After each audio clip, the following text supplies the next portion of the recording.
अच्छा, तो स्टार्ट करते हैं हम आज का सेशन। अच्छा, स्क्रीन मैंने शेयर कर दी है, तो स्टार्ट करते हैं हम आज का सेशन। आज हम एक नया टॉपिक स्टार्ट करने लगे हैं जो कि है फंक्शंस का। अब फंक्शंस को अगर हम देखें तो ये हमारी प्रोग्रामिंग की बैकबोन है। बहुत ही इंटरेस्टिंग और बहुत ही इम्पोर्टेंट टॉपिक है अगर हम इसे प्रोग्रामिंग के पॉइंट ऑफ व्यू से देखें। तो स्टार्ट लेते हैं हम। मैं एक जुपिटर नोटबुक क्रिएट कर लेता हूँ।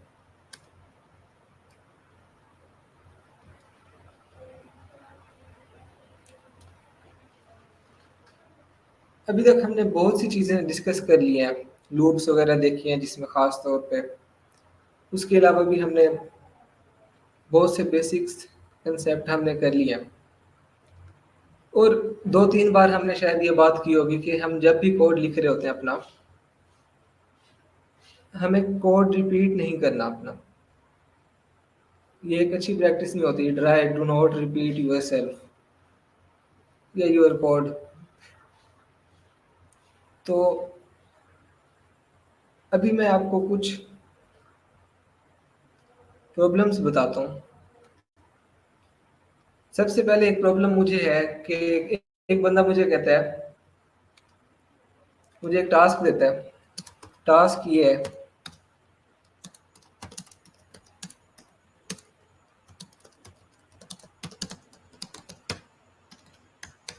मुझे कहता है कि 2 नंबर्स इनपुट लो और उनको ऐड करो। अब मैं कहता हूँ कि ठीक है, इसमें कोई मसला नहीं है, हम आराम से इसको सॉल्व कर सकते हैं।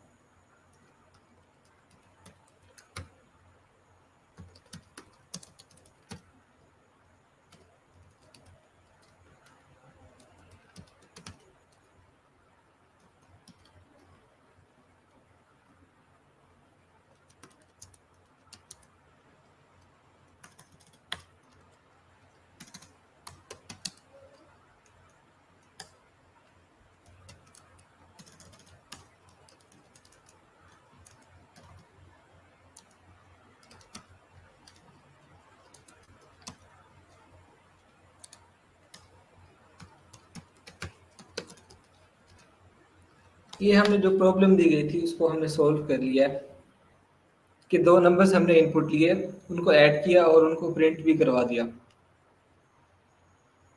अब जिसने मुझे ये प्रॉब्लम दी थी वो मुझे कहता है कि यार आपने ये प्रोग्राम 10 मरतबा लिखना है। तो मैं कहता हूँ ठीक है, एक तो मेरे पास ये तरीका है कि मैं इसको इस तरह से कॉपी करके पेस्ट करता जाऊँ। तो इस तरह से भी हम इसको कर सकते हैं। इसके अलावा आप लोगों के माइंड में क्या तरीका आता है कि हम किस तरह से इसको बगैर रिपीट किए, कि अब ये बहुत ही मुश्किल काम है ना कि अगर वो बंदा मुझे कहता है कि आप यहाँ पर एंटर नंबर 1 की जो स्टेटमेंट मैंने लिखी हुई है आप यहाँ पर लिखो। तो अब अगर मैं ये स्टेटमेंट चेंज करता हूँ, वो मुझे कहता है कि स्टेटमेंट चेंज करो, तो मुझे उसके लिए जितनी जगह पर मैंने कॉपी पेस्ट करके लिखा है मुझे उसे एक एक जगह पर जाकर चेंज करना पड़ेगा। तो जो प्रॉब्लम उसने मुझे दिया है कि मैंने 10 मरतबा ये काम करना है, उसके लिए हमारे पास कौन सा टूल अवेलेबल है आप लोगों के ख्याल में? किस तरह से मैं इसे कर सकता हूँ बगैर इसको रिपीट किए?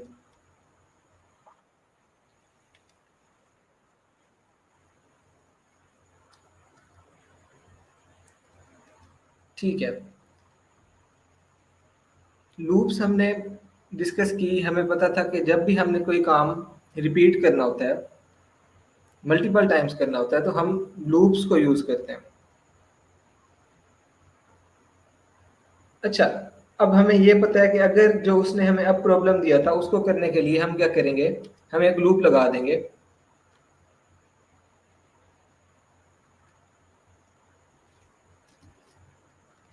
मैं इस प्रोग्राम को कॉपी करके नेक्स्ट सेल में एक लूप लगा लेता हूँ।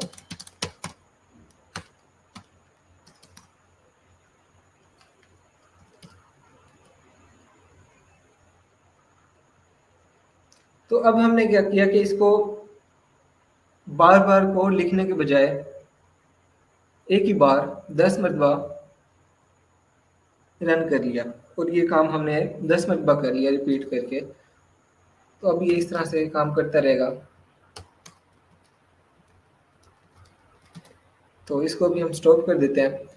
तो यहाँ तक उसने जो हमें प्रॉब्लम दी थी कि आप इसको 10 मरतबा लिख लें, वो भी हमने कर लिया है। हम 10 मरतबा इसको एग्जीक्यूट कर पा रहे हैं बगैर किसी रेपिटेशन के, बगैर किसी तरह से रिपीट किए कोड को।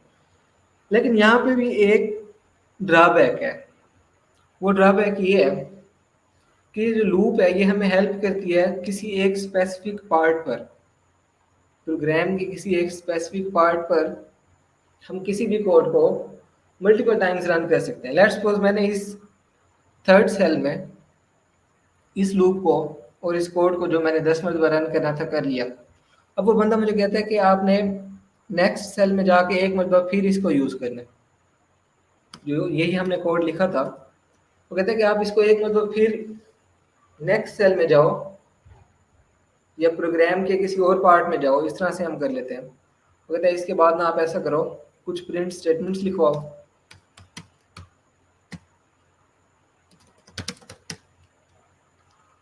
उसके बाद जनाब वो कहता है कोई वेरिएबल्स डिक्लेयर कर दो। उसके बाद कुछ और भी हमने काम करना है, आप ऐसे सपोज कर लें। अब वो कहता है कि अब इसके बाद आपने फिर वही काम करना है जो आपने पहले किया। वो काम किया है कि आपने 2 नंबर इनपुट लेने हैं, उनको ऐड करना है और रिजल्ट प्रिंट करवाना है। तो अब मैं इस लूप को यूज़ करते हुए तो यहाँ पे इस कोड को यूज़ नहीं कर सकता। अब क्या होगा, अब मुझे दोबारा यहाँ पर लिखना पड़ेगा। और ऐसे ही अगर नेक्स्ट सेल में लिखना है तो मुझे वहाँ पर भी इसको दोबारा से लिखना पड़ेगा इस तरह से। तो लूप के थ्रू हमने कुछ हद तक कोशिश की और हमारा कोड रिपीट होने से बच गया, और हमारी जो एफर्ट थी हमारी तरफ से वो कम हो गई कि हम अगर किसी एक स्पेसिफिक पार्ट में प्रोग्राम के किसी भी कोड को मल्टीपल टाइम रन कर सकते हैं, करना चाहते हैं, तो हम कर सकते हैं उसको बगैर कोड रिपीट किए। लेकिन ऐसा नहीं है कि हम लूप को यूज़ करते हुए प्रोग्राम के किसी भी पार्ट पर, अब जो एक कोड मैंने लूप के अंदर लिख दिया है, ऐसा नहीं हो सकता कि मैं इस कोड को कहीं और किसी और पार्ट में उसी सेम फाइल के यूज़ कर सकूं। मुझे उसके लिए उस कोड को अगेन रिपीट करना पड़ेगा। जैसे मैंने यहाँ पे इस कोड को अगेन रिपीट किया, नेक्स्ट सेल में मैंने उस कोड को अगेन रिपीट किया, क्योंकि मेरी रिक्वायरमेंट यही थी कि मैंने इस फंक्शन को, जो मैंने ये काम किया है, 2 नंबर इनपुट लिए हैं, उनको ऐड किया है और प्रिंट करवाया है, मैंने ये काम करना था। तो ज़ाहिर है उसके लिए मुझे अब दोबारा से वही कोड लिखना पड़ेगा। तो लूप्स के थ्रू हमने देखा कुछ हद तक हमें हेल्प मिल सकती है। लेकिन अब जो मुझे टास्क दिया गया, वो टास्क ये अभी मैंने आपको बताया कि हमारे पास कोई ऐसा तरीका हो कि मुझे ये बार बार कोड ना लिखना पड़े। जैसे अब मैंने यहाँ पर भी अगर यही काम करवाना था तो मेरे पास कोई ऐसा तरीका होता कि यहाँ पर मैं कुछ भी लिख देता और उस तरह से वो सारा जो मैंने 4 लाइनें लिखी हुई हैं ये वाली कोड वाली, वो अगर मैं यहाँ पर वो एक लाइन में लिखता तो वो मेरे पास आ जाता। अगर मैं यहाँ पर एक ही लाइन लिखता तो मेरे पास वो सारी चीज, जो सारा काम करना था, वो खुद से हो जाता। तो ये हम अचीव करना चाह रहे हैं। करना क्या है हमने कि हम एक ऐसा रीयूजेबल कोड बनाना चाहते हैं, एक ऐसा रीयूजेबल पार्ट ऑफ कोड बनाना चाहते हैं कि उसको हम कहीं पर भी, जहां पर हमारा दिल करेगा, हम उसको यूज कर लेंगे बगैर उसको स्क्रैच से लिखे। मतलब बगैर उसकी, अगर 10 लाइंस भी हैं तो बजाय इसके कि हम उस 10 लाइंस को प्रोग्राम के किसी भी पार्ट में उसको यूज करना है, हम वो दोबारा से लिखें, हम एक ही लाइन लिखें, वो कोड हमारा रीयूजेबल हो और वो खुद से ही वहां पर वो काम होने लग जाए। तो इस चीज के लिए हमारे पास आ जाते हैं फंक्शंस। नाम से ही पता लग रहा है फंक्शंस क्या करते हैं। अब अगर हम थ्योरी में जाएं तो बहुत ज़्यादा चीज़ें हैं कि फंक्शंस हम क्यों यूज़ कर रहे होते हैं, रीयूज़ कर सकते हैं हम कोड को। सबसे बड़ी बात ये है, हमारा कोड या हमारा जो प्रोग्राम होता है वो स्मॉल पार्ट्स में डिवाइड हो जाता है और उससे हमें अरेंज करना इजी हो जाता है।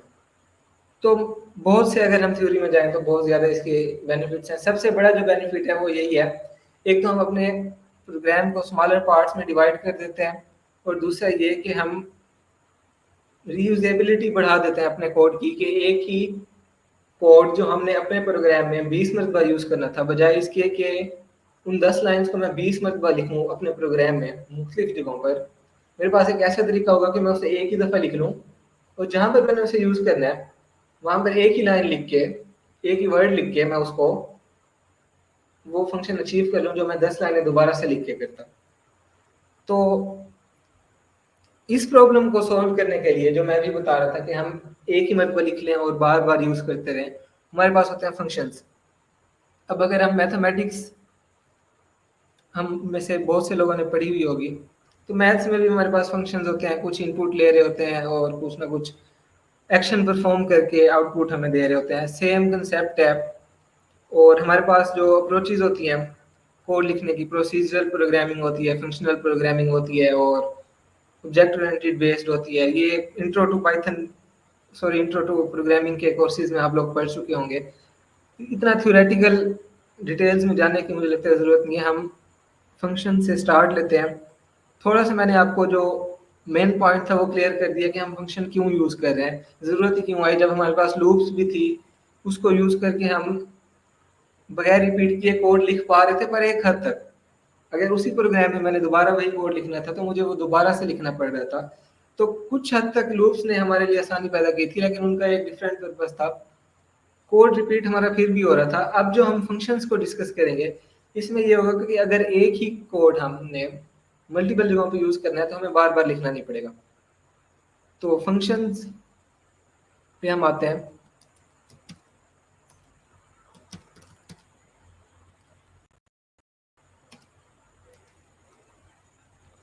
सबसे पहले ना हम सिंटैक्स देख लेते हैं। जैसे हमने अब तक लूप्स लिखी, उसके लिए हमारे पास फॉर लूप के लिए कीवर्ड होता था, व्हाइल लूप के लिए व्हाइल कीवर्ड था। वैसे ही फंक्शन जब हम डिफाइन करते हैं, फंक्शन की 2 से 3 चीज़ें होती हैं।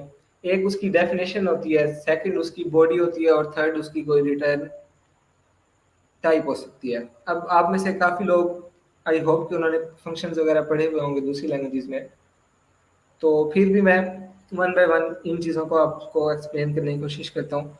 सबसे पहले हम डेफ कीवर्ड लिखेंगे कोई भी फंक्शन जब हम क्रिएट करना चाह रहे हैं। पाइथन में फंक्शन क्रिएट करने के लिए हम डेफ कीवर्ड लिखेंगे, उसके बाद हम उस फंक्शन का नेम लिखेंगे। अब जैसे मेरा अब फंक्शन का नेम क्या होना चाहिए, वो होना चाहिए जिससे पता लगे ये फंक्शन क्या करता है। अब जैसे मैं ये कोड लिख रहा था, मैं इसी कोड के लिए ही एक फंक्शन क्रिएट करना चाह रहा हूँ। तो उसके लिए मुझे क्या करना पड़ेगा, मैं उसका नाम रख दूंगा एड टू नम्स, और उसके बाद मुझे पैरेंथेसिस ऐड करनी पड़ेंगी। और उसके बाद जैसे हमारे पास सिंटैक्स है इफ एल्स में, फॉर लूप्स में, वैसे ही हमारे पास फंक्शन लिखते वक्त डेफिनेशन के बाद हमने ये कॉलन ऐड करना है। और उसके बाद हम जैसे ही एंटर प्रेस करेंगे तो वो बाय डिफ़ॉल्ट 4 स्पेसेस छोड़ देगा, जिसे हम कहते हैं कि ये इंडेंटेशन है। तो जो भी हमने इस फंक्शन का पार्ट बनाना होगा वो हमें इंडेंटेशन में मतलब 4 स्पेसेस छोड़ के लिखना होगा। तो अब पता है हमने इस फंक्शन के अंदर क्या लिखना है, कोड तो हम ऑलरेडी लिख चुके हैं, बस इसको हम उठा के इसके अंदर पेस्ट कर देंगे और इंडेंटेशन हम ठीक कर देंगे कि ये सारी लाइंस जो हैं इस फंक्शन का पार्ट है। बस इतनी सी कहानी थी। ये जो है हमारी फंक्शन की डेफिनेशन है और ये फंक्शन की बॉडी है। जैसे लूप की बॉडी होती है वैसे ये फंक्शन की एक बॉडी है। और बस इतनी सी कहानी थी और एक फंक्शन हमने बना लिया जो कि क्या करता है, 2 नंबर्स इनपुट लेता है और उसका रिजल्ट प्रिंट करके हमें शो करवा देता है कंसोल में। अब मैं इस कोड को रन करता हूँ, लेकिन इस कोड ने कुछ भी नहीं किया। जबकि अगर मैं इस कोड को जाकर दोबारा रन करूँ, उसी कोड को मैं यहाँ पे लिख देता हूँ, तो यहाँ पर वो हमसे इनपुट ले रहा है जैसे ही मैंने रन किया है, लेकिन उसने यहाँ पर हमसे कोई भी इनपुट नहीं मांगी। तो अब ये कोड हमने लिख के रख दिया है, ये हमारी फाइल में मौजूद है, लेकिन इस कोड को यूज़ करना होगा जहाँ पर भी हमें, वहाँ पर हमें इस फंक्शन को कॉल करना पड़ेगा। कोड हमने बना के रख दिया है, लेकिन अब होगा क्या, जब भी उसे यूज़ करना है उस फंक्शन को हमें कॉल करना पड़ेगा।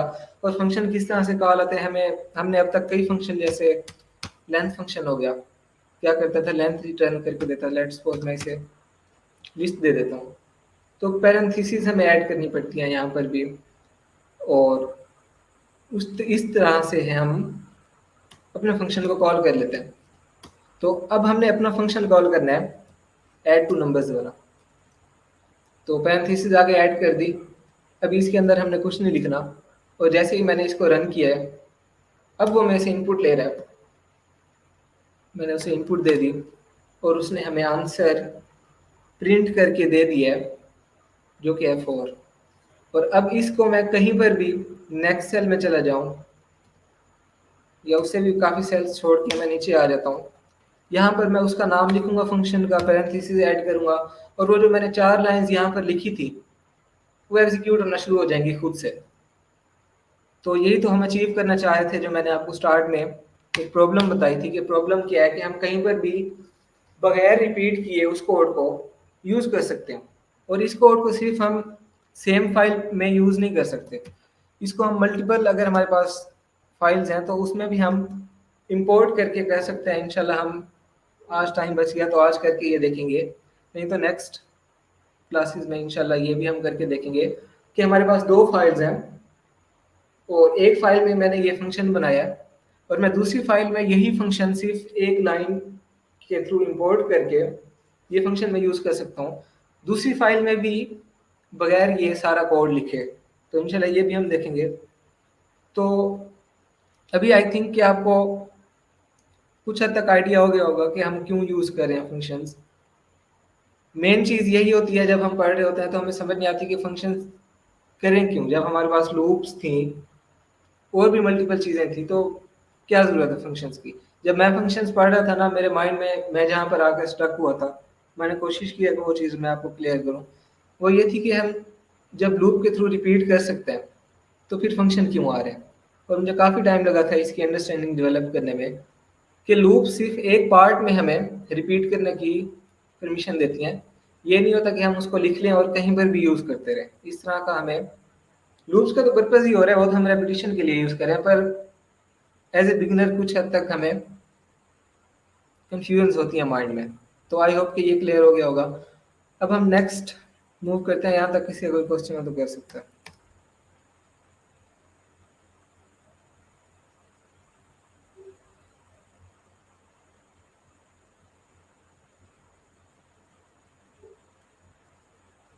और उस वक्त जो मैंने आपको एक एग्जांपल दी थी कि वो बंदा मुझे कहता है कि आप क्या करो, जहाँ जहाँ पर आपने ये स्टेटमेंट लिखी हुई है आप इसको चेंज कर दो। तो मैं सिंपल से अपने फंक्शन में जाऊंगा जहाँ पर मैंने फंक्शन बनाया हुआ है, मैं उसको चेंज करूंगा, और उसके बाद जैसे ही मैंने जहाँ जहाँ उसको कॉल किया हुआ था मैं उसको रन करूंगा और कॉल करूंगा फंक्शन को। देखें उसने खुद ब खुद जहाँ जहाँ मैंने कॉल किया हुआ था फंक्शन को, वो चेंज हमारी हर जगह पर रिफ्लेक्ट हो रही है। ऐसा नहीं हो रहा कि मैंने जहाँ जहाँ फंक्शन कॉल किया था वहाँ जाकर भी मुझे चेंज करना पड़े। तो इस तरह से ये हमें बहुत ज़्यादा हेल्प करता है। कोई भी हमने टास्क करना हो, मोस्टली हम फंक्शंस ही क्रिएट कर रहे होते हैं। इन एम्प्टी सेल्स को मैं डिलीट कर देता हूँ।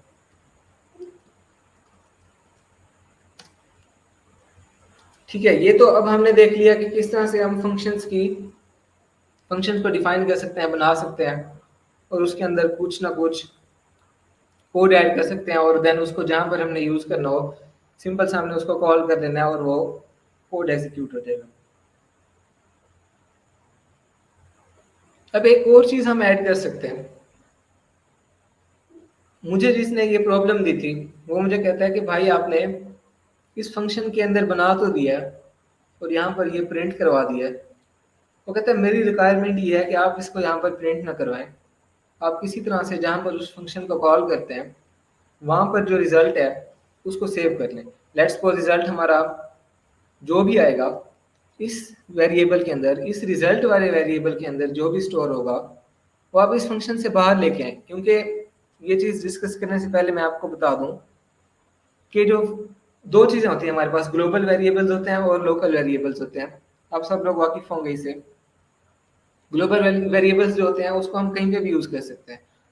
अब जैसे मैं आपको एक एग्जांपल देता हूँ। मैंने यहाँ पर एक वेरिएबल क्रिएट किया उसके अंदर मैंने लिख दिया 1, स्टोर करवा दिया उस वेरिएबल के अंदर। उसको मैं प्रिंट करवाता हूँ इस फंक्शन के अंदर। तो अब जहां पर भी मैं इस फंक्शन को कॉल करूंगा, क्या होगा कि वो इसको भी, अब जाहिर है इसके अंदर ऐड है तो इसको भी प्रिंट करवाएगा। मैं इस फंक्शन को कॉल करता हूँ, पहले वो इनपुट लेगा, जिस तरतीब में हमने उसके अंदर कोड लिखा है उसी तरतीब में एग्जीक्यूट होगा। ऐसा नहीं है कि वो ऊपर नीचे उसकी एग्जीक्यूशन कर देगा, जो हमने उसे तरतीब दी है उसी को वो फॉलो करेगा। अब देखिए मैंने उसे 2 इनपुट दे दी, उसके बाद उसने क्या किया, प्रिंट करवाया नंबर को, जिसके अंदर मैंने 1 स्टोर करवाया था। और 1 प्रिंट करवाने के बाद उसने रिजल्ट कैलकुलेट किया और उस रिजल्ट को प्रिंट करवा दिया। तो ये जो वेरिएबल्स हम डिक्लेयर कर रहे हैं किसी फंक्शन से बाहर, ये फंक्शन है ग्लोबल वेरिएबल्स। इसको हम अपने प्रोग्राम में, अपने कोड में कहीं पर भी यूज कर सकते हैं। लेकिन जो वेरिएबल्स मेरे पास क्रिएट हो रहे हैं इस फंक्शन के अंदर, वो वेरिएबल्स मैं इस इंडेंटेशन के बाहर आकर, जो कि अब मैं फंक्शन से बाहर आ चुका हूं, इनको मैं यूज नहीं कर सकता। इसने यहाँ पर इसलिए शो करवा दिया कि हम इसको एक बार ऑलरेडी कर चुके हैं यहाँ पर, या फिर हमने कहीं पर इसे लिखा हुआ होगा। लेकिन मोस्टली क्या होता है कि हम इसको यूज नहीं कर सकते, ये लोकल वेरिएबल्स होते हैं। हम इसको रीस्टार्ट करते हैं, लेट्स सी कि ये वाला पार्ट हमेशा ऐसे मसले क्यों करता है।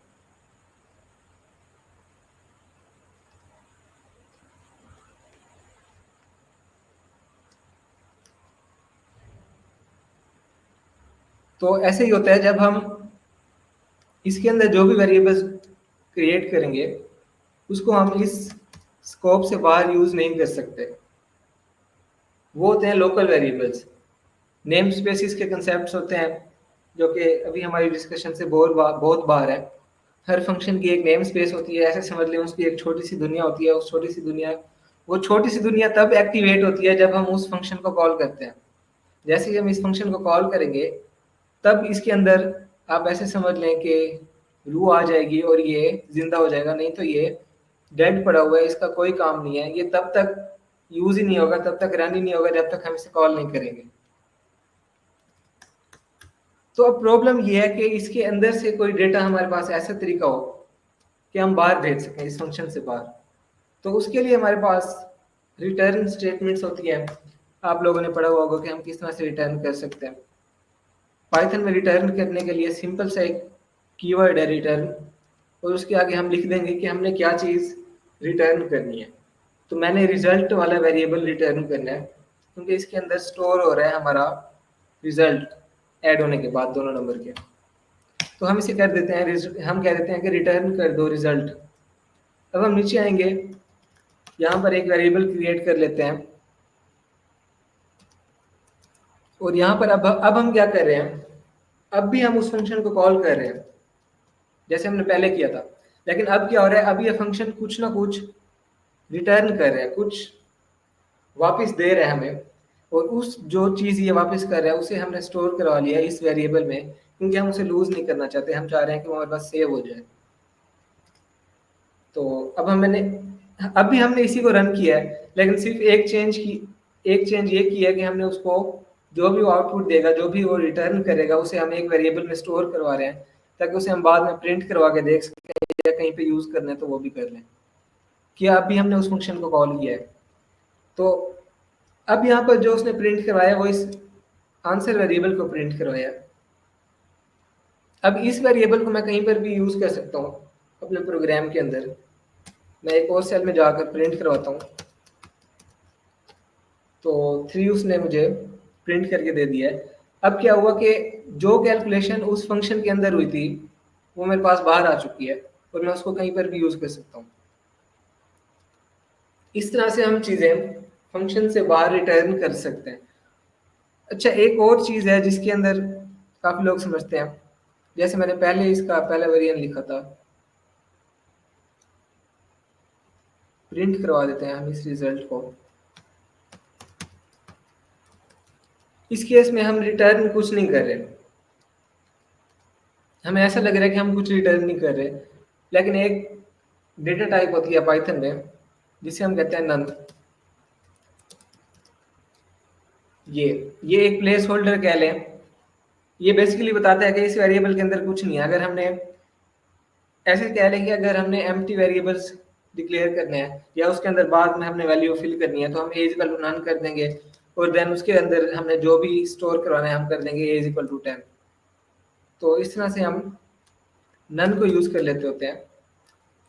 तो जिस फंक्शन के अंदर हम कोई भी रिटर्न स्टेटमेंट नहीं दे रहे, जैसे इस फंक्शन के अंदर कोई भी रिटर्न स्टेटमेंट नहीं दी मैंने, तो इसकी रिटर्न टाइप कुछ ना इसकी रिटर्न ये कुछ ना कुछ रिटर्न कर रहा है। क्या रिटर्न कर रहा है वो अभी हम देखते हैं। अब देखिए मैंने कुछ भी इससे वापस नहीं भेजा, लेकिन मैंने अगेन मैं इसी को रन करता हूँ और जो चीज़ ये रिटर्न करेगा उसे हमने स्टोर करवा लिया इस वेरिएबल के अंदर, और इसको हम प्रिंट करवा के देखते हैं कि जब हम कुछ रिटर्न नहीं कर रहे तब भी ये कुछ रिटर्न कर रहा है हमें।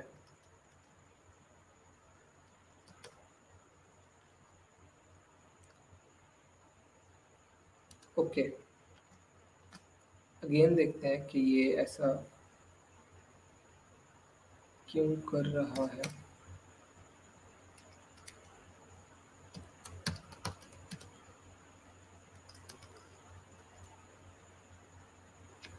अब उसने प्रिंट करवाया, पहले वो प्रिंट नहीं कर रहा था इसे आंसर को। तो जब कुछ भी हम रिटर्न नहीं करवा रहे होते तो उस केस में वो खुद ब खुद रिटर्न करवा देता है नन को। तो जिस केस में हमने कुछ रिटर्न ना करना हो हम खुद से अगर इस तरह से कर दें तो भी वो प्रोग्राम चल जाएगा और फंक्शन चल जाएगा। लेकिन हमें ये लिखने की जरूरत नहीं है, जब हम कुछ रिटर्न नहीं कर रहे तो वो खुद ब खुद ही अंडरस्टैंड कर लेगा कि हम कुछ रिटर्न नहीं कर रहे और वो रिटर्न नन करेगा। तो इस तरह से हमारे पास रिटर्न स्टेटमेंट्स होती हैं और बाकी लैंग्वेजेस में भी सेम ही होता है, कोई नई चीज़ नहीं है इसमें। जो एक नई चीज़ है वो मैं बताता हूँ आप लोगों को। इसके अंदर क्या कर सकते हैं हम, दूसरी जो लैंग्वेजेस हैं उनमें हम मल्टीपल वैल्यूज रिटर्न नहीं कर सकते। अब जैसे मैं क्या चाह रहा हूँ, मैं num1 num2 और रिजल्ट ये तीनों वेरिएबल्स में चाह रहा हूँ कि रिटर्न कर दूँ। तो मैं क्या करूँगा,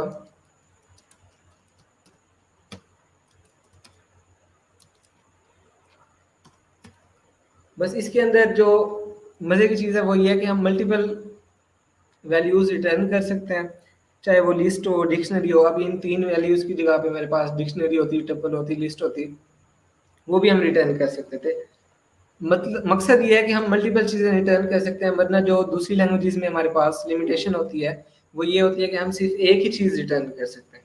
अब चाहे वो कोई एरे है, लिस्ट है, जो भी चीज़ है, लेकिन वो एक ही चीज़ रिटर्न कर सकते हैं। लेकिन इसके अंदर हम मल्टीपल चीज़ें रिटर्न कर सकते हैं।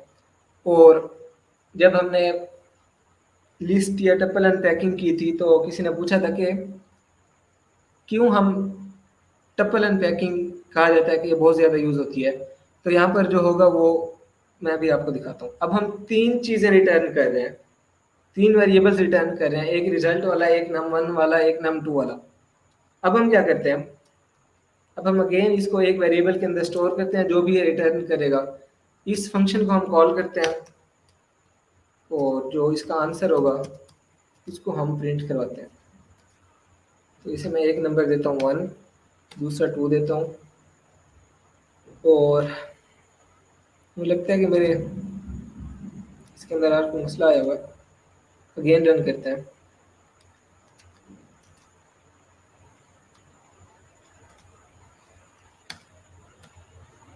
तो अब देखें, तीन चीज़ें हमने रिटर्न की थी। एक तो था आंसर, पहले नंबर पे था, तो वो उसने 1 और 2 को ऐड करके 3 ऐड कर दिया है। और दूसरा हमने अपने जो नंबर्स थे इट सेल्फ रिटर्न किए थे जो कि हैं 1 और 2, तो उसने इनको एक ट्रिपल क्रिएट करके खुद ब खुद हमें रिटर्न किया है। तो अब यहाँ पे हम क्या कर सकते हैं, ट्रिपल अनपैकिंग हमने ऑलरेडी पढ़ी हुई है, तो हम ट्रिपल अनपैकिंग इस तरह से यहाँ पे,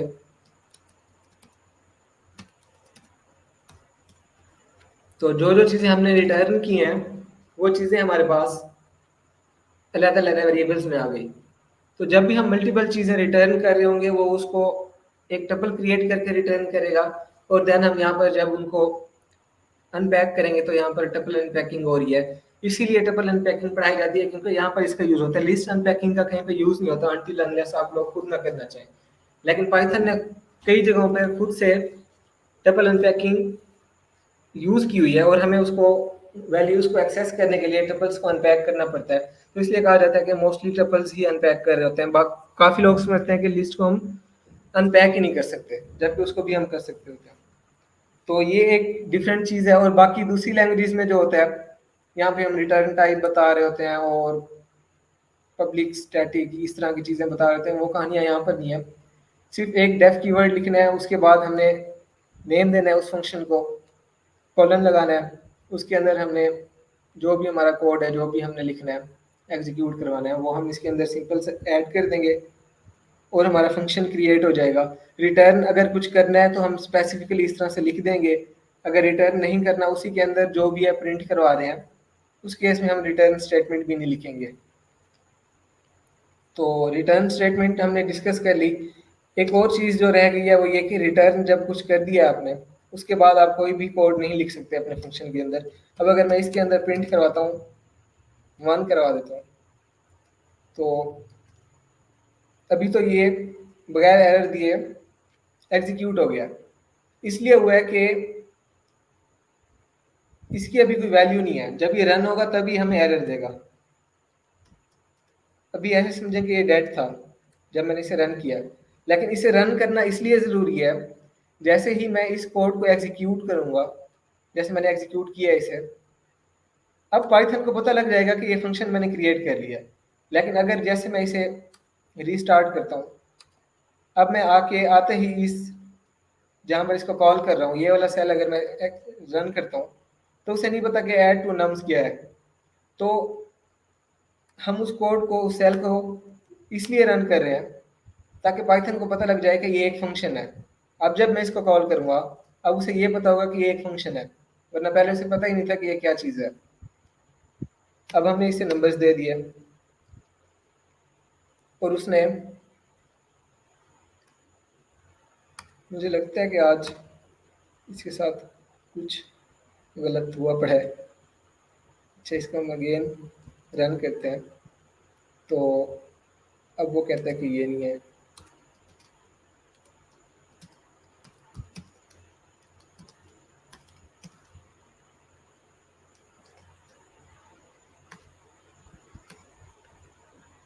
तो अभी वो प्रिंट करवा रहा है, अब पता नहीं कि वो यहाँ पे एरर क्यों नहीं दे रहा, जबकि उसे देनी चाहिए थी। मैं एक काम करता हूँ, मैं जुपिटर नोटबुक ओपन कर लेता हूँ लैब के बजाय। आप सिर्फ मुझे 1 मिनट दीजिए, मैं इसको क्लोज करके वो ही ओपन कर लेता हूँ।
अब हम इसको देखते हैं कि अब भी ये हमें एरर देता है या अब भी नहीं दे रहा। अब भी नहीं दे रहा, तो इसको मैं देख के बताऊंगा कि ऐसा क्यों कर रहा है, जबकि रिटर्न के बाद उसको एरर देना चाहिए।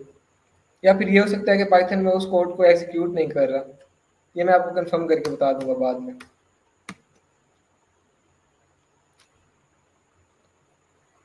अच्छा, रिटर्न स्टेटमेंट हमने देख ली, और ये अभी तक हमने देख लिया है कि इसके बाद अगर हम कुछ लिख भी रहे हैं तो वो एग्जीक्यूट नहीं हो रहा। एरर क्यों नहीं आ रहा है ये मैं आपको देख के बताऊंगा, हालांकि इसको एरर देना चाहिए। ठीक है, रिटर्न स्टेटमेंट हो गई।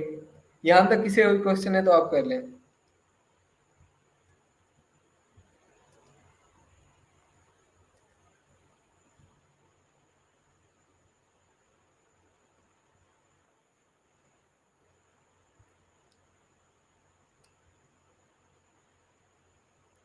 ठीक है, अब जिस बंदे ने मुझे ये प्रॉब्लम दी, वो मुझे कहता है कि यार आपका फंक्शन बहुत ही अच्छा है, लेकिन बजाय इसके कि आप इसको इनपुट लें, यहाँ पे एक और तरीका होना चाहिए। जब आप प्रोग्राम रन करें, आप अपने इस मेन प्रोग्राम में जहाँ पर आप उसको कॉल कर रहे होते हैं, वहाँ पर उसको बता दें कि आपने कौन कौन से नंबर्स ऐड करवाने हैं। तो हमारे पास जो असल तरीका होता है वैल्यूज़ को, अभी हमने ये देख लिया कि हम वैल्यूज़ किस तरह से फंक्शन से बाहर लेके आ सकते हैं रिटर्न स्टेटमेंट के थ्रू। लेकिन हमारे पास कोई ऐसा तरीका भी होता है, क्योंकि फंक्शन बेसिकली मैथ्स में क्या कर रहा होता है, कुछ इनपुट लेता है और देन आउटपुट देता है। तो हमारे पास कुछ ऐसा तरीका होगा कि हम अपनी वैल्यूज़ पास कर सकें इस फंक्शन के अंदर। जी।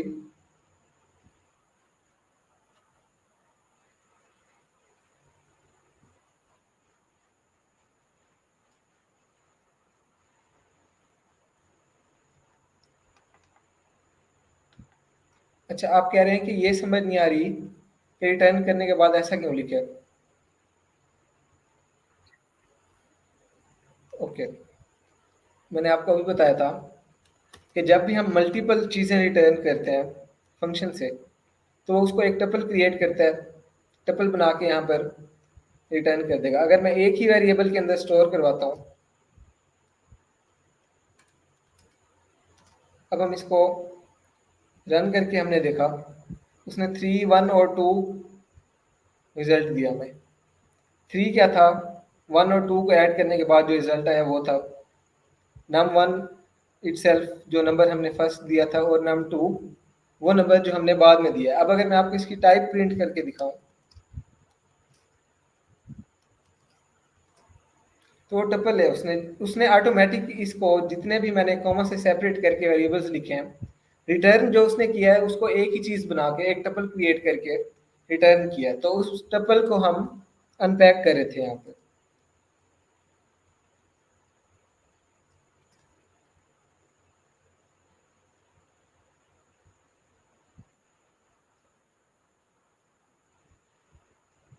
हाँ, अब हम इस पे आ जाते हैं। अब हम जो चीज़ डिस्कस करने लगे हैं, पैरामीटर्स या आर्गूमेंट्स एक दूसरे की जगह पर बहुत ज़्यादा रिपीट होते हैं, यूज़ होते हैं, थोड़ा सा फ़र्क होता है, वो भी हम देखेंगे। तो हम क्या कर सकते हैं, जब हम फंक्शन को कॉल कर सकते हैं, उसको आर्गूमेंट्स पास कर सकते हैं। अब मैं दिखाता हूँ आपको कि हम आर्गूमेंट्स कहाँ पर पास कर रहे थे। हमारे पास एक मेथड था लेंथ वाला, कई मरतबा हमने यूज़ किया, या अभी जो हमने टाइप वाला यूज़ किया, तो उसके अंदर हम आंस की चेक करें, तो उसने बता दिया कि उसकी टाइप क्या है, इंटीजर है। तो फंक्शन कॉल करते वक्त जो चीज़ हम उसे इन पैरेंथेसिस के अंदर देंगे, वो उस फंक्शन के आर्गुमेंट्स होते हैं। आर्गुमेंट्स वो मीन्स कि वो चीज़ हम फंक्शन को प्रोवाइड कर रहे हैं। तो इस फंक्शन को क्या दो चीज़ें चाहिए, इस फंक्शन को नम 1 चाहिए और नम 2 चाहिए। तो दो चीज़ें हमने इस फंक्शन को पास करनी है। हमें ऑलरेडी पता है इस चीज़ के बारे में कि हमने इस फंक्शन को क्या क्या चीज़ इनपुट देनी है।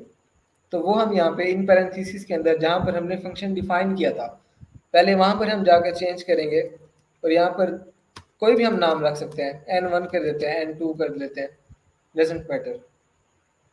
अब क्या होगा, अब हमने इस फंक्शन के अंदर जो वेरिएबल्स यूज़ करने हैं, वो वही वेरिएबल्स यूज़ करने हैं जो उस फंक्शन की हमने डेफिनेशन में लिखे होंगे। हम एक बार इसको लिख लेते हैं, फिर मैं बताता हूँ कि ये क्या हो रहा है। अब क्या हुआ, अब मेरे फंक्शन को ऑलरेडी पता है कि जब भी कोई उसे कॉल करेगा, उसे दो चीज़ें देगा। अब वो दो चीज़ें क्या हैं, कुछ भी हो सकता है। तो अब अगर मैं इसे ऐसे ही रन करता हूँ तो एरर देगा हमें। वो कहेगा कि 2 पोजिशनल आर्गुमेंट्स मिसिंग है। तो इसका मतलब ये कि उसे हमने वो नंबर ही नहीं दिए जिन्हें हमने ऐड करना है। तो यहाँ पर अब अगर मैं उसे इन पैरेंथेसिस के अंदर 2 नंबर दे दूँ, तो अब देखें उसने हुआ क्या। यहाँ पर जो मैंने फर्स्ट नंबर दिया है, वो यहाँ पर जो फर्स्ट वेरिएबल था उसको असाइन हो गया, वो जो सेकंड नंबर दिया है वो सेकंड वेरिएबल को असाइन हो गया है। यहाँ पर जो चीज़ हमने फंक्शन को प्रोवाइड किया है, इसे कहते हैं कि हमने आर्गुमेंट्स पास किए हैं फंक्शन को। कितने आर्गुमेंट्स पास करने हैं वो हमने फंक्शन क्रिएट करते वक्त फंक्शन को भी बताना है कि आपको कितने आर्गुमेंट्स पास किए जाएंगे। तो जैसे अभी हम एक फंक्शन क्रिएट करते हैं, वो फंक्शन क्या करेगा, ग्रीट करेगा यूजर्स को। जी कुछ कहा है आपने?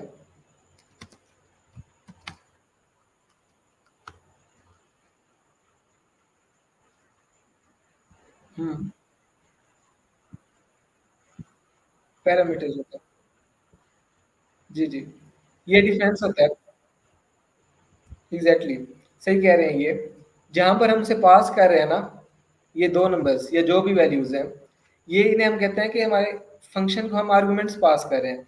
लेकिन अब अगर इस डेफिनेशन पर हम आ जाते हैं, ये n1 और n2 क्या है, ये फंक्शन के पैरामीटर्स हैं। तो इंटरचेंजेबली ये दोनों वर्ड्स यूज होते हैं, कोई फंक्शन सॉरी पैरामीटर्स और आर्गुमेंट्स, पर इनके अंदर डिफरेंस होता है। और यही होता है कि अगर हम फंक्शन की बॉडी की बात कर रहे हैं, जहाँ पर हमने फंक्शन को क्रिएट किया है, वहाँ पर जो ये वेरिएबल्स हमने लिखे हैं n1 और n2 डिक्लेयर करते हैं फंक्शन, उसको कहते हैं कि ये फंक्शन के पैरामीटर्स हैं। और यहाँ पर जो हम पास कर रहे हैं फंक्शन को कॉल करते वक्त, यहाँ पर हम कहेंगे कि हम आर्गुमेंट्स पास कर रहे हैं फंक्शन को। ये स्लाइड से डिफरेंस होता है।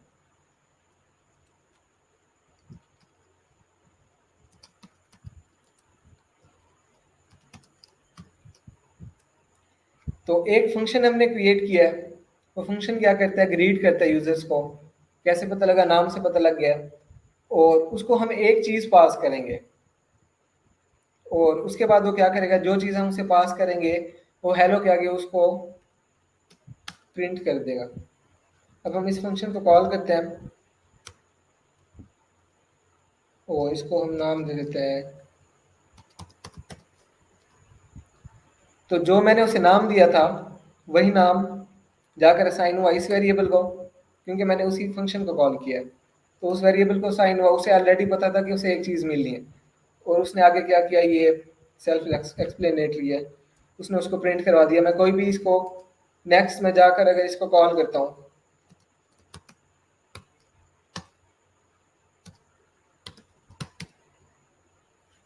तो अब वो उसको ग्रीट कर देगा। मतलब बहुत ज़्यादा फ्लेक्सिबल कर दिया हमने।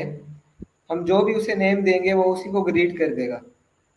तो इस तरह से ये हमें ऑलरेडी पता होना चाहिए कि फंक्शन के कितने पैरामीटर्स होंगे और कितने आर्गुमेंट्स हमने उसे पास करने हैं। ये हमें ऑलरेडी पता होना चाहिए, क्योंकि लॉजिक हम क्रिएट कर रहे हैं। जब हम फंक्शन क्रिएट कर रहे हैं तो हमें उस चीज़ का अच्छे से आइडिया होना चाहिए।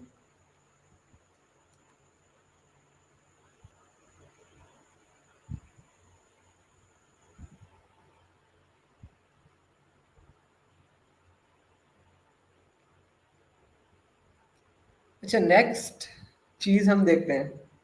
अभी तक हमने रिवाइज कर लेते हैं, क्या देखा है, किस तरह से फंक्शंस हम क्रिएट कर सकते हैं, फंक्शंस को हम किस तरह से पैरामीटर्स उनके क्रिएट कर सकते हैं, और उसके अलावा हम किस तरह से वैल्यूज रिटर्न कर सकते हैं। और मल्टीपल वैल्यूज भी हम रिटर्न कर सकते हैं, जिनको हम यहाँ पर आकर अनपैक कर सकते हैं, क्योंकि वो एज ए टपल रिटर्न कर रहा होता है। तो ये हमने चीज़ें अभी तक डिस्कस कर ली हैं। अभी हम नेक्स्ट चीज़ देखते हैं। हमारे पास कोई भी हम मेथड यूज़ कर रहे हो, लेट्स सपोज मैं आपको दिखाता हूँ एक मेथड। मैं एक लिस्ट क्रिएट करता हूँ और मैंने उस लिस्ट के ऊपर अपेंड मेथड कॉल कर लिया। तो हम यहाँ पर एक तरीका हुआ करता था, हम उसकी डॉक्यूमेंटेशन देख लिया करते थे, एक ब्रीफ सी डॉक्यूमेंटेशन, जो हमें पता लगता था कि ये फंक्शन क्या करता है। अब वो इस टाइम पे ओपन नहीं हो रही, तो वो हम किस तरह से अपने फंक्शन के अंदर ऐड कर सकते हैं, अभी हम ये देखते हैं। ये मैंने फंक्शन क्रिएट किया हुआ है, इसी को मैं कॉपी कर लेता हूँ, नेक्स्ट सेल में आ जाते हैं हम। यहाँ पर हम बेसिकली उसे कहते हैं डॉग स्ट्रिंग। अब हम यहाँ पर अपने फंक्शन की डॉग स्ट्रिंग ऐड कर रहे हैं। मल्टी लाइन कमेंट किस तरह से किया जाता है ये मैंने आपको बताया था कि सिंगल लाइन करना होता है तो हम हैश के थ्रू करते हैं, और अगर हमने मल्टी लाइन कमेंट करना होता है तो हम थ्री कोट्स यूज करते हैं, और उसके अंदर हम जो भी लिखेंगे वो कमेंट होता है। लेकिन जब हम फंक्शन के अंदर आकर, जैसे मैंने यहाँ पर लिख रहा हूँ अपने,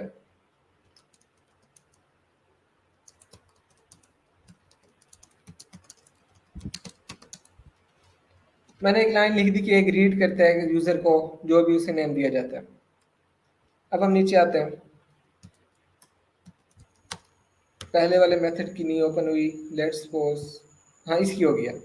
तो अब देखेंगे मैंने जैसे ही उस मेथड की डॉक्यूमेंटेशन ओपन की, शिफ्ट और टैब प्रेस किया जो हमारे पास पहले मेथड था, तो उसने हमें यहाँ पर बता दिया कि क्या करता है, greets a user based on the given name. तो इस तरह से हम अपने फंक्शंस के अंदर छोटे छोटे कुछ लाइंस में, एक या दो लाइंस में कमेंट्स कह लें, डॉग स्ट्रिंग होती है वैसे अगर हम टेक्निकल टर्म्स में देखें तो, वो भी ऐड कर सकते हैं, ताकि कोई भी बंदा जब उसको यूज कर रहा है या कोई कोड को भी इवन देख रहा है तो डबल फायदा हो गया कि जो कोड को देख रहा होगा उसे लगेगा ये कमेंट है, और जो उसको यूज कर रहा होगा फंक्शन को, वो वहां पर क्विकली देख सकेगा कि ये फंक्शन क्या करता है।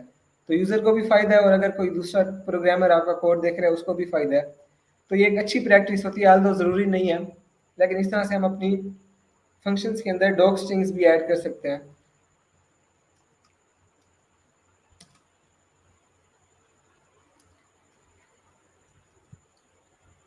अच्छा, नेक्स्ट हम देखते हैं कि हमने क्या देखना है। ठीक है, एक बहुत ही मजे का कंसेप्ट है, उसको हम आज ही डिस्कस कर लेते हैं। मैंने एक काम करता हूँ, मैं एक मेथड क्रिएट करता हूँ, सॉरी फंक्शन क्रिएट करता हूँ, मेथड तो ऊप में जाके आता है। मेथड हम फंक्शन हम क्रिएट करते हैं, वो फंक्शन क्या करेगा, दो नंबर्स को स्वैप करेगा। तो दो नंबर्स किस तरह से स्वैप होते हैं ये हमने आई थिंक के पहले डिस्कस किया होगा, फिर भी हम एक बार उसको देख लेते हैं। दो मैंने वैल्यूज क्रिएट की, दो वेरिएबल्स क्रिएट किए।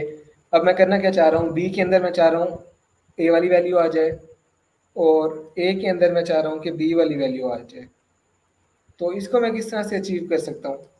वैसे तो अगर हम किसी और लैंग्वेज के अंदर होते तो दूसरी तरह से हम कर रहे होते, आप लोगों ने किया हुआ होगा। लेकिन पाइथन में क्या होता है, A comma B is equal to B comma A. तो एक ही लाइन के अंदर हमने इन वैल्यूज को स्वैप कर दिया है। अब अगर मैं प्रिंट करवाता हूँ ए और बी को, तो देखें ए के अंदर आ चुका है 2 और बी के अंदर आ चुका है 1, जबकि शुरू में मैंने ए के अंदर 1 रखा था और बी के अंदर 2 रखा था।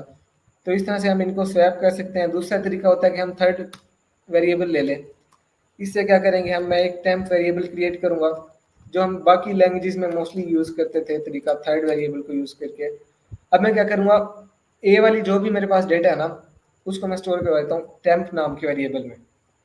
अब होगा क्या, ए वाला जो डेटा था उसको मैंने स्टोर करवा लिया इस वेरिएबल में। अब मैं ए के अंदर कुछ भी राइट कर लूँ, वो डेटा मेरे पास इस वेरिएबल के अंदर स्टोर्ड है। तो मैं क्या करूँगा, ए के अंदर मैं स्टोर कर दूंगा बी को, क्योंकि ए के अंदर मैंने बी को लेके आना है।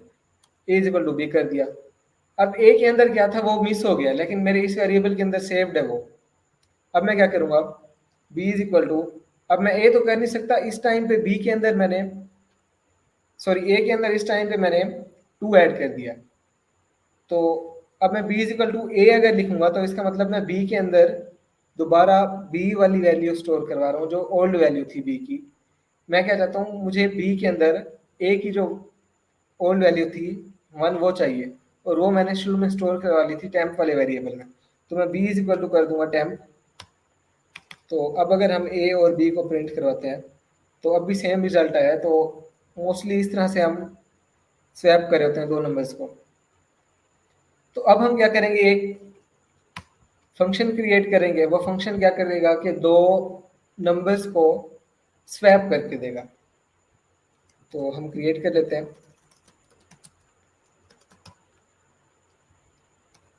दो नंबर लेगा,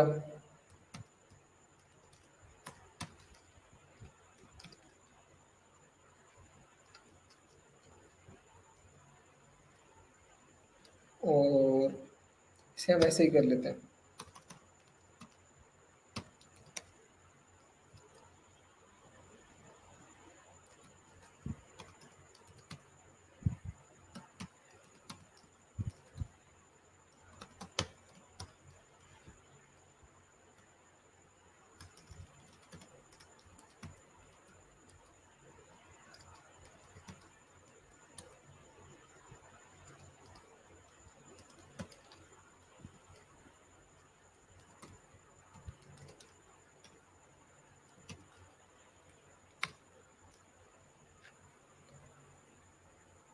ठीक है, ये मैंने एक फंक्शन क्रिएट किया है। वो फंक्शन हमसे दो नंबर्स लेगा और उन नंबर्स को पाइथोनिक वे में स्वैप कर देगा कि जो नम वन के अंदर था वो नम टू में चला जाएगा और नम टू में जो था वो नम वन में आ जाएगा। और उसके बाद मैंने दो वेरिएबल्स क्रिएट किए, नम वन और नम टू नेम से। और उसके बाद मैंने क्या किया कि उस फंक्शन को कॉल कर लिया। अब मैं इस कोड को रन करता हूँ और ये कोड रन हो चुका है। अब आप लोग मुझे बताएंगे, और ये सब ने बताना है, कि नम वन और नम टू के अंदर इस टाइम पे क्या वैल्यूज़ होंगी। अगर मैं नम वन और नम टू को यहाँ पे प्रिंट करवाता हूँ, सब लोग गैस करें कि इसके अंदर क्या वैल्यूज़ होनी चाहिए नम वन और नम टू के अंदर। क्विकली बताएं, थोड़ा सा लॉन्ग टॉपिक है ये, कोशिश करते हैं कि इसे जल्दी से ख़त्म करते हैं।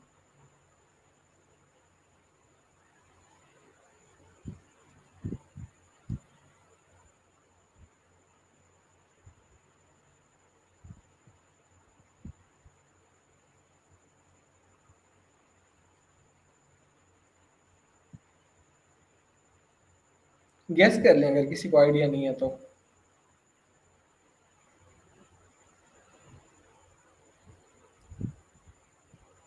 ठीक है, नम वन में 20 कह रहे हैं और नम टू में 10 कह रहे हैं। तो अभी हम इसको रन करके देख लेते हैं।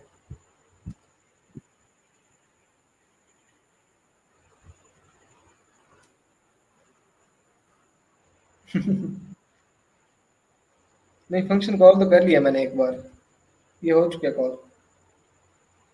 यहाँ पर नंबर देखें, साइन हुआ ठहरा साइड पे। तो अब बताएं, चेंज होना चाहिए या नहीं होना चाहिए। ठीक है, हम इसको प्रिंट करवा लेते हैं। और नम वन के अंदर भी 10 है और नम टू के अंदर 20 है। कोई भी चीज़ चेंज नहीं हुई। अब आप लोग कहेंगे कि ये फंक्शन क्रिएट करने का फ़ायदा क्या है जब वो काम ही नहीं कर रहा है जो हम उसे करवाना चाह रहे थे। तो इसी चीज़ को अब हम थोड़ा सा डिस्कस करेंगे, लेकिन उससे पहले मैं एक और प्रोग्राम लिखता हूँ। ये प्रोग्राम क्या करेगा, इस प्रोग्राम को हम नाम दे देते हैं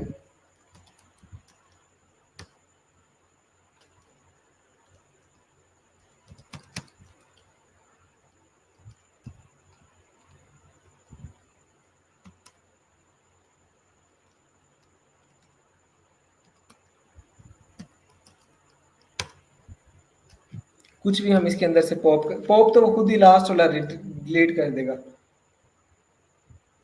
तो अब हमने यहाँ पे क्या करना है, इस हमने एक लिस्ट क्रिएट करनी है। और अब हम क्या करेंगे, इस मेथड को हम एक लिस्ट देंगे। इस फंक्शन को, जो मैंने फंक्शन क्रिएट किया है, इसको हम ये लिस्ट पास कर देते हैं। और अब मैं इसको रन करता हूँ और ये रन हो चुका है। अब आप लोग मुझे बताएं अगेन कि ए के अंदर क्या वही लिस्ट होगी जो पहले थी, या और होगी, या उसने एक नंबर डिलीट किया है, वो इसमें भी रिफ्लेक्ट होगी इस लिस्ट के अंदर जो यहाँ पे है, या नहीं होगी? क्विकली बताएं।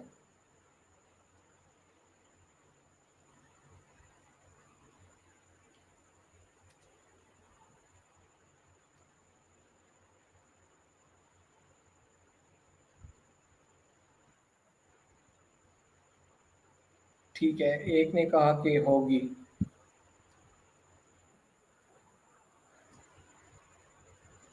ठीक है, एनीवन एल्स?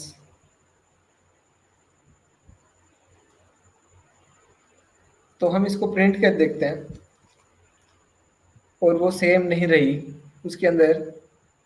हालांकि मैंने कुछ भी नहीं किया, मैंने इस लिस्ट को अगेन कोई भी चीज़ असाइन नहीं की, कुछ भी नहीं किया मैंने। मैंने सिर्फ वो लिस्ट इस फंक्शन को पास किया, उस फंक्शन ने यहाँ पर उसके अंदर से एक एलिमेंट रिटर्न किया, लेकिन मैजिकली हो क्या रहा है कि वो यहाँ से भी उसको रिमूव कर रहा है। जबकि जब हमने ये यूज़ किया था, ये वाला मेथड, ये वाला फंक्शन जो हमने क्रिएट किया था स्वैप वाला, उस केस में क्या हुआ था कि उसने हमारे इन वेरिएबल्स को चेंज ही नहीं किया। तो हमारे पास क्या होता है कि फंक्शंस में एक कंसेप्ट होता है पास बाय वैल्यू और पास बाय रेफरेंस। अगर किसी ने सुना हुआ है तो वो एक्सप्लेन कर सकता है। आप में से आई होप कि कुछ लोगों ने सुना हुआ होगा, सुना हुआ होना चाहिए। किसी को आइडिया हो तो बता दे, नहीं तो मैं फिर खुद ही बता देता हूँ।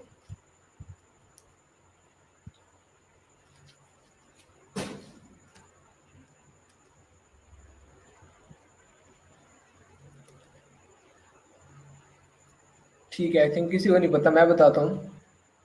होता क्या है हमारे पास,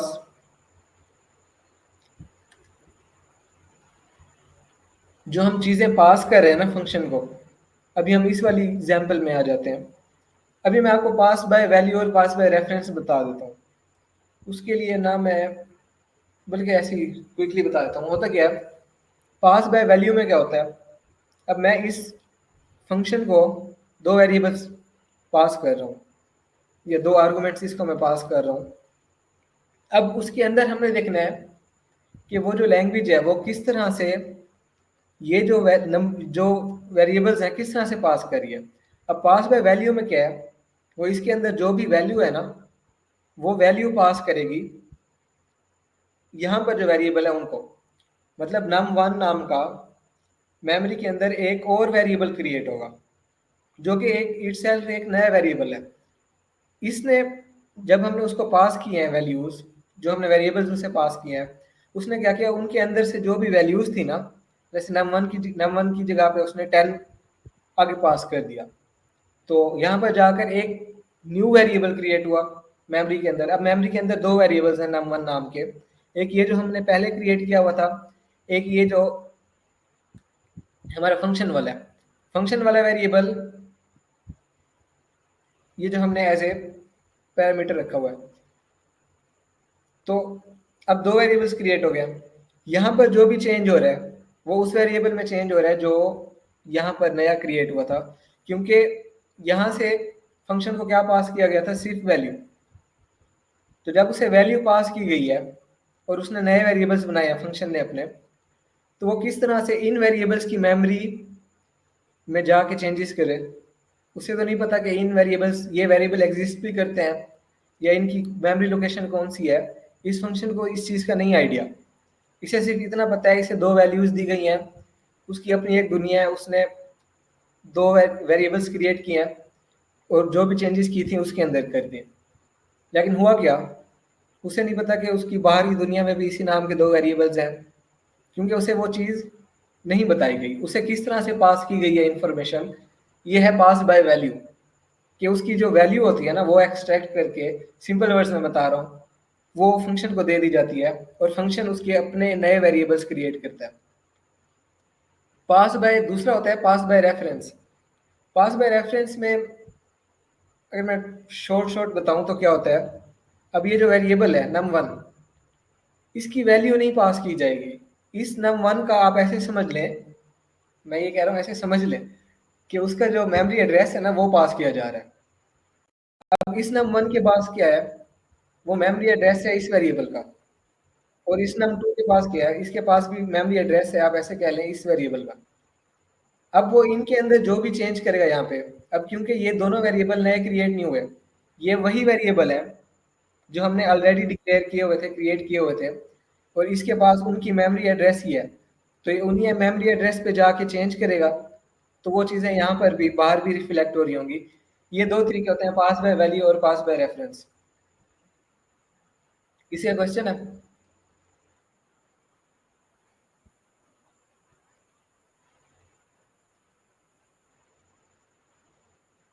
किसके?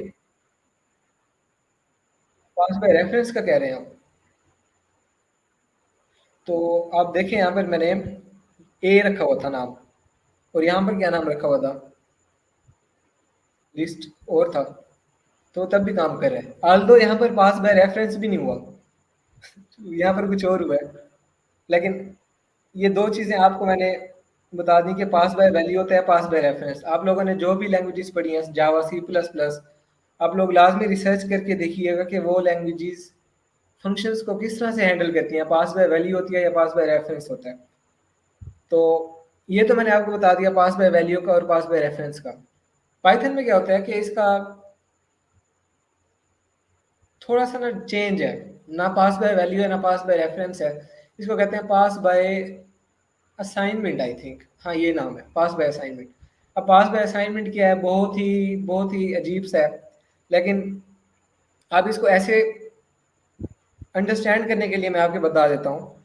अगर हम म्यूटेबल टाइप्स पास करें फंक्शन को, यहाँ पर ये num1 क्या था, इंटीजर था, num2 इंटीजर था, तो जब हमने ये पास किया अपने मेथड को,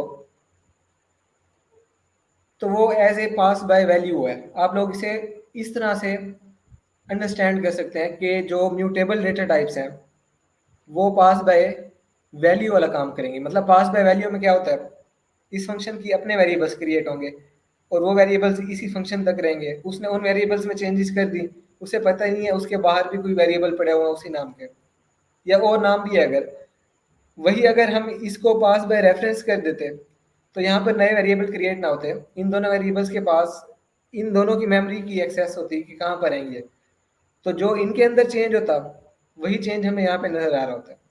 लेकिन अब होता क्या है, जब हम mutable data types, sorry immutable data types, जैसे ये इंटीजर था, ये पास करते हैं, उस केस में जो बिहेवियर होता है ना हमारे मेथड का, फंक्शन का, वो बिहेवियर होता है पास बाय वैल्यू।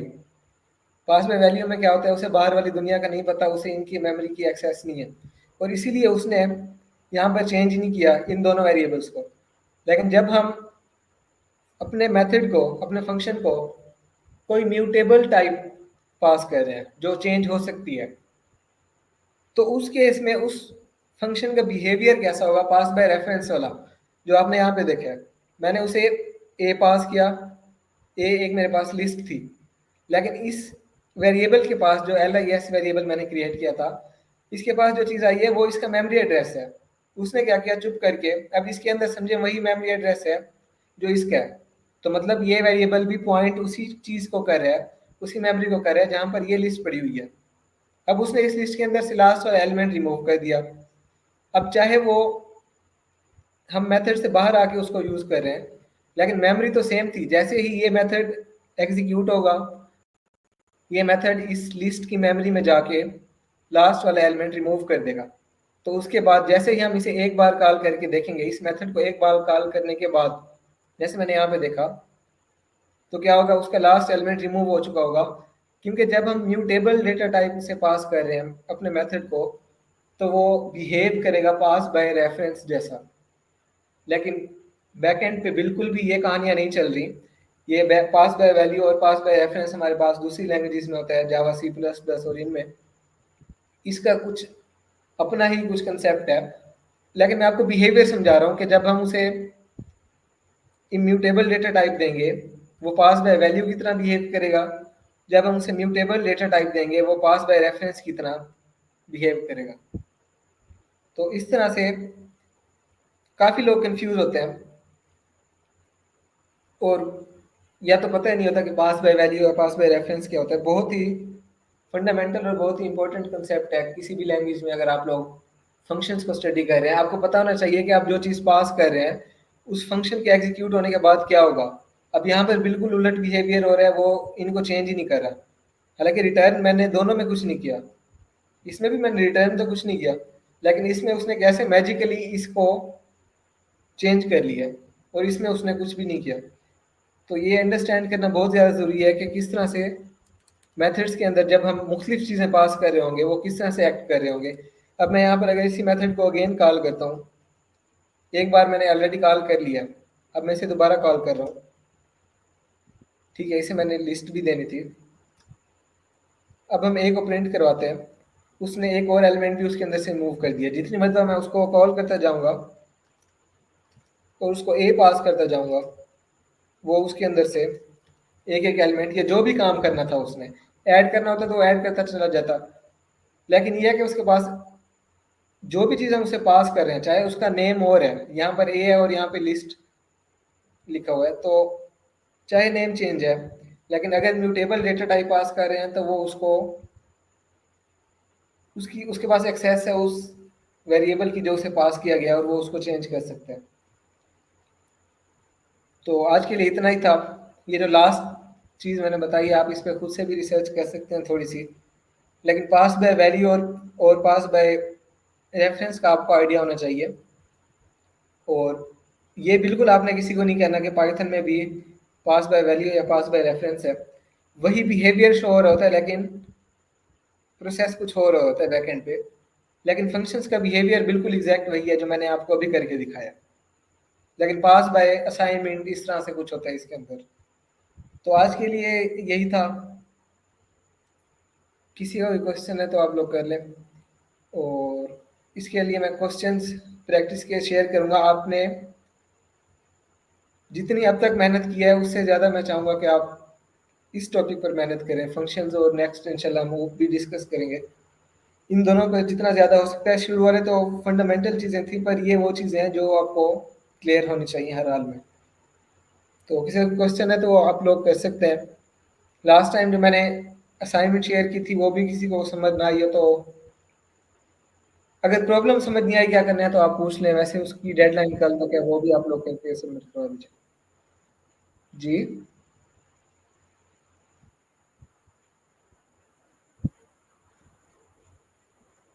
वो क्या नहीं समझ आ रही उसकी?